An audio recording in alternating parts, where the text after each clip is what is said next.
Hello kids and welcome back. Today we are going to use some controls. We are going to understand some of the controls.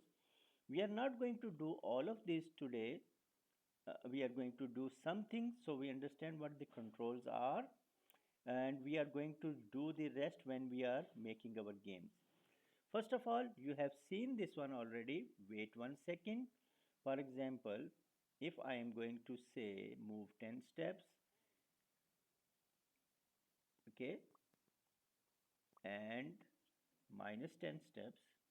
So this one, if I am going to touch it, click on it, it is going to move forward. Wait 1 second and move backwards.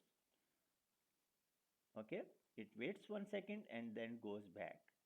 So wait 1 second, we can change the duration to, let's say, 5 seconds, and do same thing, but it is going to wait for 5 seconds, then it is going back. You see, this is what wait is. Okay, that's all for today. See you in the next module. Bye bye now.